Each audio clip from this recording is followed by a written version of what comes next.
Hello students, welcome to our tuition classes. आज हम movement chapter में क्वेश्चन नंबर 9 करेंगे। आइए देखते हैं क्वेश्चन में क्या दिया हुआ है।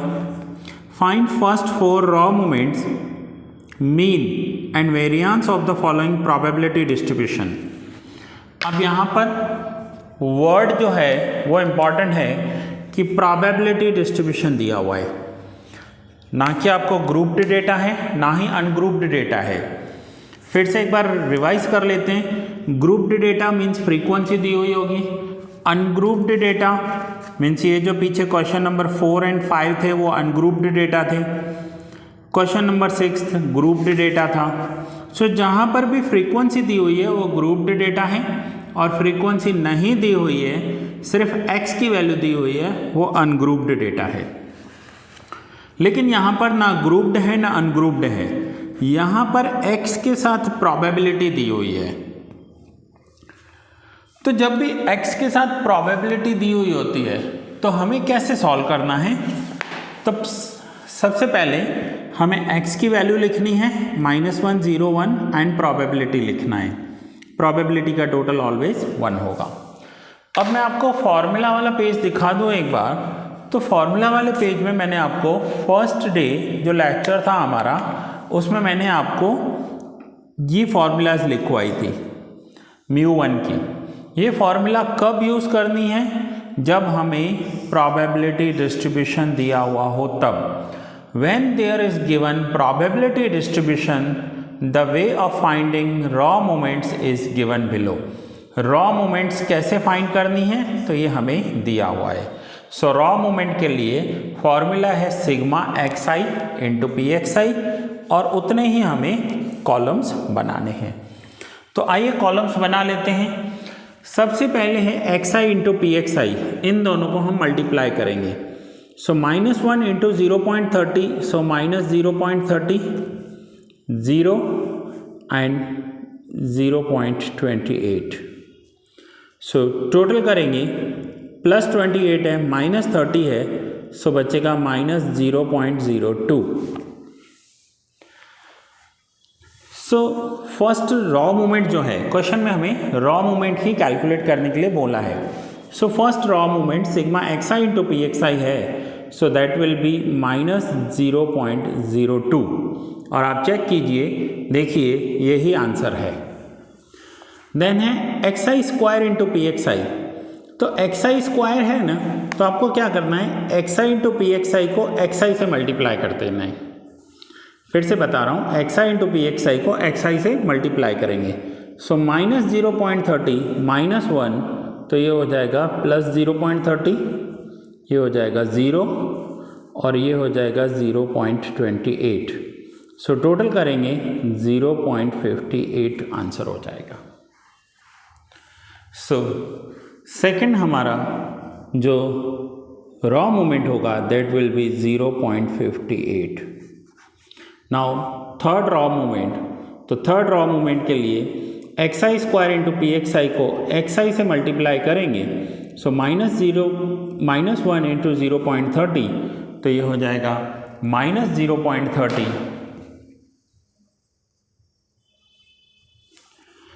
एंड 0.28 इंटू 1 करेंगे तो ये हो जाएगा 0.28, और ये तो 0 ही है, तो -0.02।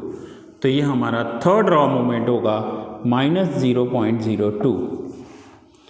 एंड फोर्थ, तो क्यूब को x के साथ मल्टीप्लाई करेंगे तो -1 इंटू 0.30, तो ये हो जाएगा 0.30 0 एंड 0.28। मैं मल्टीप्लाई कर रहा हूँ इस क्यूब को आगे x की वैल्यू के साथ, तो ये हो जाएगा 0.58।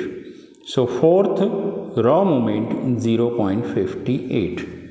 तो ये हो गए रॉ मूवमेंट्स। अब यहाँ पर हमें और एक पॉइंट कैलकुलेट करने के लिए दी है इन्होंने, दैट इज मीन। हमें मीन कैलकुलेट करना है।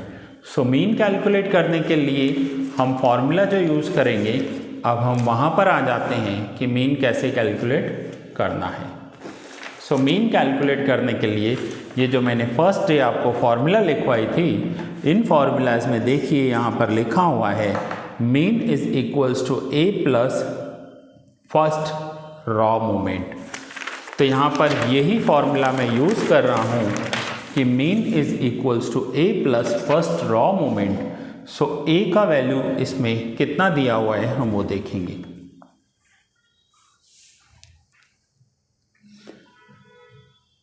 सो ए दिया होगा अबाउट लिखकर, तो यहाँ पर क्वेश्चन में कहीं पर भी ए नहीं दिया हुआ है, और अगर ए नहीं दिया हुआ है तो मैं उसकी वैल्यू 0 ले लूँगा। और फर्स्ट रॉ मोमेंट, तो फर्स्ट रॉ मोमेंट इसमें ऐड करना है, तो ये है -0.02। सो फाइनल आंसर होगा -0.02। ये हो जाएगा इसका मीन। तो देखिए आंसर में 9th में मीन -0.02 है। अब हमें कैलकुलेट करना है वेरियांस।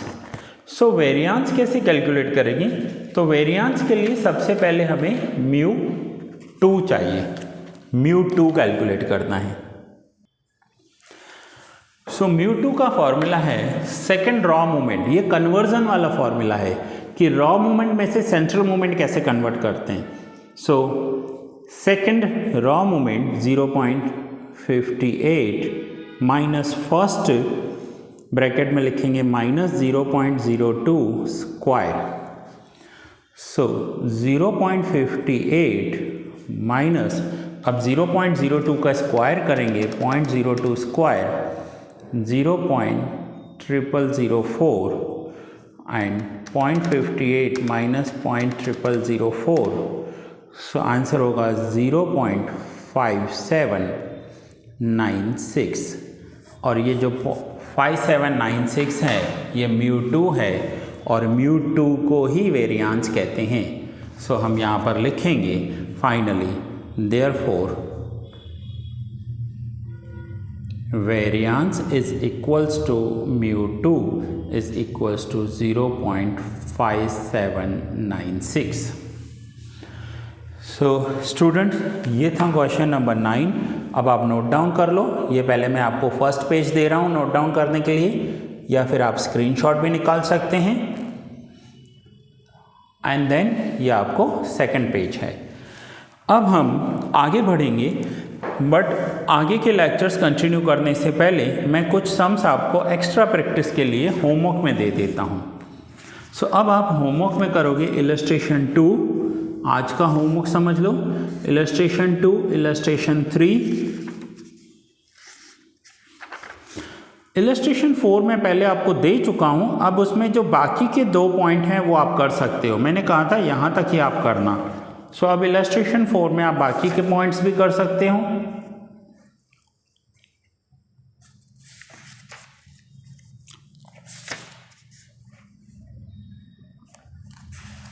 एक बार इलस्ट्रेशन 7 अच्छे से करना, क्योंकि इलस्ट्रेशन 7 में देखिए आपके सारे पॉइंट्स कवर हो रहे हैं।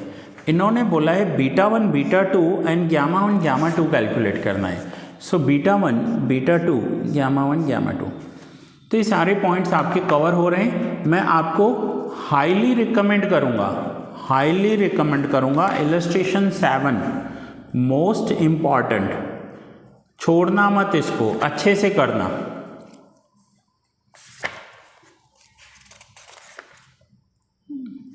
इलस्ट्रेशन नंबर 9 जो हमने अभी क्वेश्चन 9 किया उसके जैसा ही सेम सम है इलस्ट्रेशन 9।